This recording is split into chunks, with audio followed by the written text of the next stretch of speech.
আসসালামু আলাইকুম। ওয়ালাইকুম সালাম। আসসালামু আলাইকুম। ওয়ালাইকুম আসসালাম। আপু কি নাম আপনার? আমার নাম মাইশা বলছি। আমি আচ্ছা। কুমিল্লা থেকে বলছি মাইশা। প্রিয় দর্শক, কুমিল্লা থেকে মায়েশা বলছে আমাদের সাথে কথা। যারা এই মুহূর্তে আমাদের ভিডিওটা দেখছেন বা কথাগুলো শুনছেন, মনোযোগ দিয়ে কথাগুলো শুনবেন। মায়েশা আপু কেন আসছে? আমরা তার বিষয়গুলো একটু বিশ্লেষণ করব। আপু কেন আসছেন এই প্রতিবেদনে? ভাই আমি আইছি কষ্ট দুঃখ থাকি তো, তাই আমি একটা ভালো মনের মানুষের জন্য আইছি। যেমন আমার কষ্ট দুঃখ বুঝে আমার পাশে থাকে, আমি এরকম একজন মানুষ আমি খুঁজতেছি। এই কারণে আমি প্রতিবেদনের সামনে আইছি। আমার আগে একটা বিয়ে হয়েছিল, আমার বাচ্চা একটা আছে। তা আমার স্বামী ভালো ছিল না, নেশা পান করতো।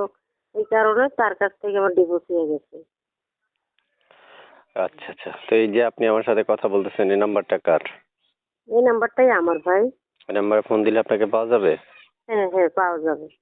সব সময়, না? হ্যাঁ ভাই, সবসময় পাওয়া যাবে। আচ্ছা, প্রিয় দর্শক শুনতে পেরেছেন, আমি নাম্বারটা দিয়ে দিব স্ক্রিনে। স্ক্রিনে যে নাম্বারটা দেখছেন এই নাম্বারটাই তার। আপনারা সরাসরি তার সাথে যোগাযোগ করতে পারবেন। তবে মনে রাখবেন, যদি আমাদের চ্যানেলটা সাবস্ক্রাইব করে রাখেন এবং যিনি সাবস্ক্রাইব করবেন, কমেন্ট করবেন, তিনার জন্য আছে অবশ্যই একটা পুরস্কার।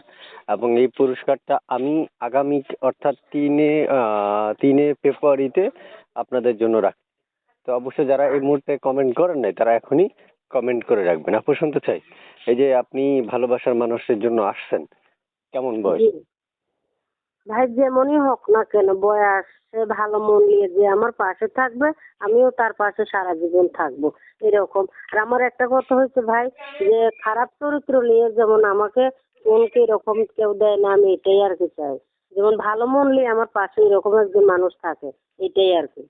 আচ্ছা, প্রিয় দর্শক শুনতে পেরেছেন আপনারা। বাকি কথাগুলো তার সাথে বলে নিতে পারবেন। তারপর আমি হয়তো বা কিছু কথা বলে শেষ করছি।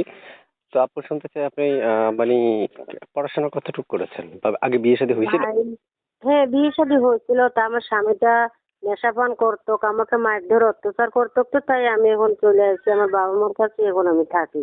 তো ডিভোর্স হয়েছে? হ্যাঁ ভাই, আমার ডিভোর্স হয়ে গেছে। ও আচ্ছা আচ্ছা। তার মানে আপনি একা একা বললেই হয়। হ্যাঁ, একাই একাই একা থাকি। বাবা মা আছে, তারা বৃদ্ধ হয়ে গেছে, তারা কোনটা করতে পারে না, তাই আমি মানুষের বাসা বাড়ি কাজ করে খাওয়াই, এই আর কি। আচ্ছা, প্রিয় দর্শক শুনতে পেরেছেন। বাকি কথাগুলো তার সাথে বলে নিতে পারবেন। ভালো থাকুন, সুস্থ থাকুন। আল্লাহ হাফেজ। আর কিছু বলবেন আপু? না ভাই, আর কিছু বলবো না, এটাই